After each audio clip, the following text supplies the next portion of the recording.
کیا آپ نے کبھی محسوس کیا ہے کہ آپ کی طبیعت میں اچانک سے چینجز آئے ہیں، جیسے کہ الٹی یا متلے کی کیفیت محسوس ہو رہی ہو، تھکن ہو، موڈ چینجز ہوں، اور آپ کے ذہن میں فوراً ایک سوال آئے کہ کہیں میں پریگننٹ تو نہیں؟ تو آج کی اس ویڈیو میں ہم ان تمام سمٹمز کے بارے میں بات کریں گے جو کہ حمل جیسی تو لگتی ہیں لیکن حمل ہوتی نہیں ہے ایکچولی میں۔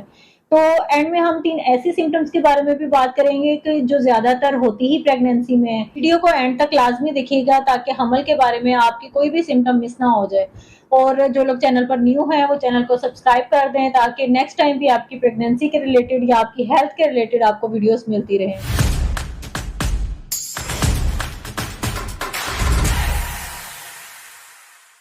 میں ہوں doctor Wajiha, I am obstetrician and gynaecologist, اور میں جھنگ میں فاطمہ میڈیکل کلینک میں پریکٹس کر رہی ہوں۔ جب بھی کسی عورت کے پیریڈز لیٹ ہو کر آتے ہیں تو سب سے پہلے اس کے ذہن میں ایک ہی سوال آتا ہے، وہ یہ کہ کہیں میں پریگننٹ تو نہیں۔ لیکن کیا آپ جانتی ہیں کہ پی سی او ایس، اسٹریس، تھائرائڈ کے مسائل، وزن میں کمی، نیند میں کمی، یہ ساری چیزیں بھی پیریڈ کے لیٹ ہونے کی ایک بہت بڑی وجہ ہو سکتی ہیں۔ اس کے علاوہ کبھی کبھار مائنر سے ہارمونل چینجز کی وجہ سے بھی پیریڈز لیٹ ہو کر آ جاتے ہیں، لیکن خواتین سمجھتی ہیں کہ شاید ہمیں پریگننسی ہے۔ تو ایسی صورت میں پریشان ہونے کے بجائے بہتر یہی ہے کہ آپ کنفرم کر لیں۔ اب بات کرتے ہیں اس سمٹم کی جو زیادہ تر پریگننسیز میں پائی جاتی ہے، جیسے کہ مارننگ سکنس، مطلب کہ صبح کے ٹائم الٹی یا متلی کی کیفیت محسوس ہونا۔ تو اب یاد رکھیں کہ یہ کیفیت صرف حمل میں نہیں ہوتی، اس کے علاوہ یہ تیزابیت، انگزائٹی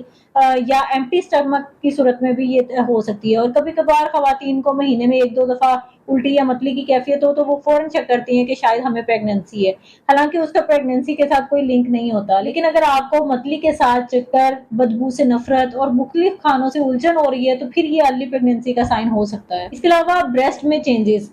تو پریگننسی میں آپ کی بریسٹ میں چینجز ہونا عام بات ہے، لیکن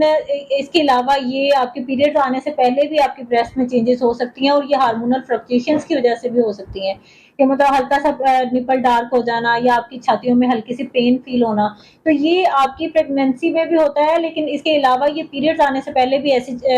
فیلنگز آپ کو آ سکتی ہیں۔ لیکن اگر پیریڈز رکنے کے بعد بھی آپ کو کنٹینیوسلی ایسی فیلنگز آ رہی ہیں کہ آپ کی بریسٹ میں چینجز آ رہی ہیں اور ہلکی سی پین فیل ہو رہی ہے تو پھر یہ پریگننسی کا سائن ہو سکتا ہے۔ اس کے علاوہ ہے امپلانٹیشن بلیڈنگ، یہ وہ سمٹم ہے جو کہ اکثر خواتین کو کنفیوز کرتی ہے، کیونکہ وہ یہ سمجھتی ہیں کہ شاید ہمیں پیریڈز آ گئے، لیکن یہ ہلکی سی پنکش یا براؤنی سی سپوٹنگ ہوتی ہے جو کہ آپ کے جب فرٹیلائزڈ ایگ آپ کا یوٹرس یا بچہ دانی کی وال پہ جا کے چپکتا ہے تو تب ہلکی سی وہاں پہ سپوٹنگ یا بلیڈنگ ہو سکتی ہے، اور اگر آپ کو ایسی ہلکی سی سپوٹنگ ہو اور پیریڈز نہ آئے تو آپ کو فوراً ایک پریگننسی ٹیسٹ کر لینا چاہیے۔ اس کے علاوہ موڈ چینجز یا تھکن محسوس ہونا، تو پریگننسی کے سٹارٹ میں آپ کے ہارمونز اس طرح فلکچویٹ کر رہے ہوتے ہیں کہ آپ کا جسم اور آپ کا دماغ دونوں ریئیکٹ کر رہے ہوتے ہیں۔ تو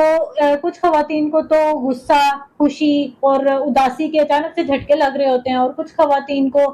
نیند اور بھوک میں چینجز محسوس ہو رہی ہوتی ہیں، ساتھ میں تھکاوٹ محسوس ہو رہی ہوتی ہے۔ تو یہ ساری سمٹمز ارلی پریگننسی کے ہو سکتی ہیں، لیکن اس کے علاوہ یہ آپ کی آئرن ڈیفیشنسی، انیمیا اور ہارمونل فلکچویشنز کی وجہ سے بھی یہ سمٹمز آ سکتی ہیں۔ تو صرف موڈ چینجز پر آپ نے فیصلہ نہیں کر لینا۔ اصل فرق کیسے پہچانیں؟ اب سوال یہ ہے کہ ایکچوئل پریگننسی سمٹمز اور کنفیوزنگ سمٹمز کے درمیان ہم فرق کیسے کریں؟ تو اگر آپ کی ماہواری رک جائے اور آپ کو الٹی یا متلی کے ساتھ اسمیل سینسٹیوٹی بھی ہو، اور ساتھ میں آپ کو تھکاوٹ اور موڈ چینجز بھی محسوس ہو رہی ہیں، اور اگر امپلانٹیشن بلیڈنگ بھی ہو جائے تو یہ اور زیادہ پریگننسی کے چانسز کو آپ کو بڑھا دیتی ہے۔ صورت میں آپ کو